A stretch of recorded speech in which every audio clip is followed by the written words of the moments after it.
Voilà. Michel Oriol, photographe de notre exposition, et Fred Borlez, de la Porte Ouverte en Belgique. Et par exemple, toi, Michel, tu lui as donné un cadre avec ton regard à ce que tu as vu pendant 2 ans à la Porte Ouverte, une institution en Belgique. Donc je te laisse nous partager quelque chose de cette rencontre entre ton regard, ton appareil et ces jeunes. Merci Maëla. Écoutez, bonjour. Et puis, en exergue, je voulais quand même me dire que j'étais très touché par les témoignages qu'on a pu entendre ce matin. C'était déjà nouveau pour moi ça, parce que c'était vrai que j'étais avec Fred pendant 2 ans à la Porte Ouverte. Et donc j'ai eu une écoute, ce que j'ai entendu était très touchant. Voilà, ça c'est une parenthèse. Pour le reste, oui, j'ai travaillé 2 ans avec Fred à la Porte Ouverte. Et moi, j'ai abordé plutôt le sujet d'une manière... j'espère que ça ne va pas être prétentieux, mais d'essayer que ce soit un peu politique. Et j'ai assez rapidement, en tant que photographe, réalisé qu'il y avait vraiment un travail artistique à faire avec les enfants autistes. Et donc je me suis attelé à faire plutôt des images qui ne sont pas des images sensationnalistes, ou en tout cas, comme on en voit beaucoup des images, on voit beaucoup d'images actuellement, où on met en exergue un vrai problème, une dramaturgie, etc. Donc moi j'étais plutôt dans un travail intimiste.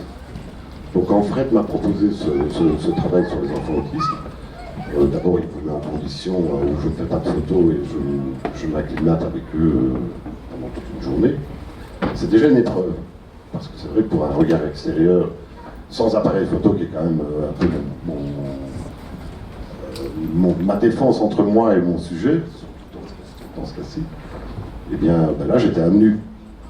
Et ça m'a confronté moi-même à mes peurs et mes angoisses, et donc aussi à ce qu'on voit un peu beaucoup dans la société actuellement, c'est la peur de l'autre et la peur de l'étranger sans avoir discuté ou avoir eu une manière différente d'aborder les choses. Et donc, dans ce cadre-là, franchement, c'était pour moi une épreuve que je suis très très heureux d'avoir franchie, vraiment. Et ça, vraiment, avec Fred, on en a beaucoup parlé avant, il a eu un discours conséquent, parce qu'on ne fait pas les choses à moitié quand on rentre dans ce monde de l'autisme. Donc pour moi, je suis très content déjà d'avoir passé le premier test, d'avoir fait cette journée avec des enfants autistes. Voilà, c'est pas évident, soyons honnêtes. C'est pas évident quand on ne connaît pas le sujet, d'arriver vierge de ce sujet. Et de se dire, ben voilà, déjà, j'ai une vision différente des choses.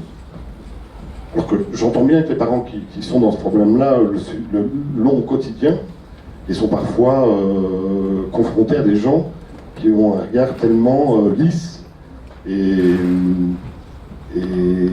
sibyllin de la société, où tout devrait être bien, etc.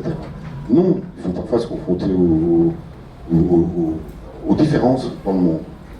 Voilà. Donc une fois que ça a été fait, qu'on a installé un climat de confiance, j'ai pu aller dans un des centres de la Porte Ouverte à photographier les enfants en huis clos, on va dire, parce qu'ils sont dans une maison de jour. Et là, j'ai photographié leur quotidien. Et donc, c'était très enthousiasmant. En même temps, j'étais étranger à eux, moi aussi, et j'ai réussi quand même à établir une sorte de climat de confiance en n'étant pas intrusif. Et donc, c'est la manière dont je préfère travailler, c'est d'être là sans être trop vu. Et qu'on s'habitue à moi. Et c'est la meilleure manière pour travailler, je pense, pour un photographe, c'est de pouvoir se faire oublier. Et je pense que là, on y est vraiment arrivé. Après, il y a une deuxième confrontation tout aussi intéressante, c'est quand on part en vacances avec les enfants autistes. avec les intervenants de la porte ouverte, où là, c'est un engagement plus fort encore, parce que là, vous êtes vraiment en immersion totale pendant, on va dire, 8 à 9 jours. Et je lui ai déjà dit, Fred le sait, c'est qu'au début, j'ai eu beaucoup de mal. Parce que là, vraiment, j'étais... Je fais une parenthèse, voilà, mais ils font un travail remarquable, vraiment. J'en suis vraiment touché, et presque ému, parce que c'est vraiment un travail de fond avec des enfants qui ne sont pas toujours faciles, mais il y a une telle émotion, un tel partage, une telle empathie qui est vraiment, en tant que regard extérieur, vraiment très touchant. Voilà, parenthèse fermée. Les premiers jours, j'ai eu du mal à faire des photos. Vraiment, j'ai eu beaucoup de mal. Je me calfeutrais dans ce qui était ma chambre un peu privée. Et puis je me suis dit, Michel, là, il faut y aller, quoi. Donc, je suis là pour faire un travail de fond. Pas un travail de témoignage, mais un travail de fond, parce que c'est pas un travail de témoignage. C'est une réalité que vivent toutes les familles et qu'on met en exergue comme on peut. Donc c'est juste... je pèse mes mots parce que c'est pas toujours évident, mais j'ai entendu des témoignages de familles, leurs combats face à l'administration par rapport à une société qui pointe un peu à l'horizon et qui me fait un peu peur. Vous le savez, vous en France, c'est la montée de l'extrême droite. Voilà, Marine Le Pen, des gens qui sont beaucoup moins ouverts et qui voudraient que la société soit, comme je viens de le dire, très lisse, très chacun travaille, on ne pose pas de questions, il n'y a pas de différence, il faut bosser, bosser, bosser, et voilà.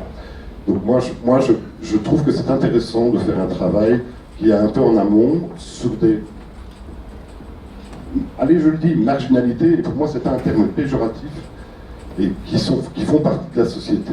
Donc je pense important d'avoir un sujet, d'avoir un propos engagé, et j'ai pu pleinement le faire avec Fred, à la porte ouverte, et ça, franchement, je le remercie tout le monde, parce que franchement, c'est une très très belle expérience.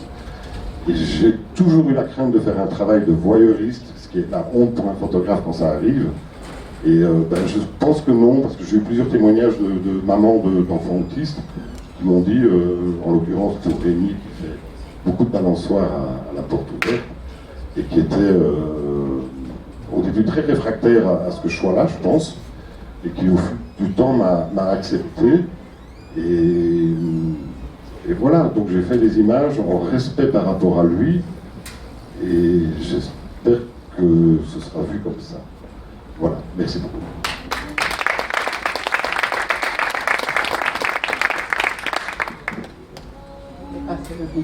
Très justement, à la porte ouverte, tu as eu cette idée de faire entre toi, vous disiez, non plutôt, Brice disait qu'il fallait quelqu'un qui les aide à sortir, à amener ailleurs.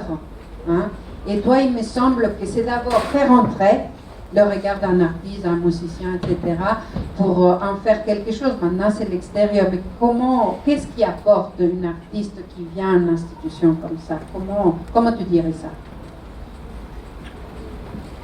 Il faut d'abord que l'institution elle-même soit orientée, supervisée, bienveillante, organisée, et que le travail des équipes cliniques permette la résidence de l'artiste. Parce que si ça rajoute des problèmes, ça ne sert à rien. Moi, pour le faire depuis bientôt 20 ans, toujours été des moments de rencontre, effectivement avec une certaine marginalité, singularité, différence. Mais j'ai surtout vu que c'était bénéfique pour les deux côtés. Michel a été sans doute le dernier projet, et dans sa modestie légendaire, il a oublié de dire qu'en plus de tout le reportage, il a aussi créé un laboratoire de photographie en interne, qui permet de former aussi bien les intervenants publics que certains jeunes photographes en herbe. Et ça, c'est très important, parce que ça améliore, au fond, ça améliore la fonction thérapeutique de l'institution, puisqu'on sait très bien qu'il y a parfois, dans la pratique à plusieurs, des gens qui ne sont pas psychologues, qui ont une fonction éminemment thérapeutique dans l'autisme, et qui se font partenaires du sujet. Et alors c'est très amusant, parce que dans les tout premiers projets que j'ai faits en cinéma et en photographie, bien avant Michel, on était encore presque au XXe siècle, on a eu un film qui a été diffusé en même temps à Bruxelles que le film sur la radio Polyphage. Merci beaucoup. Je vais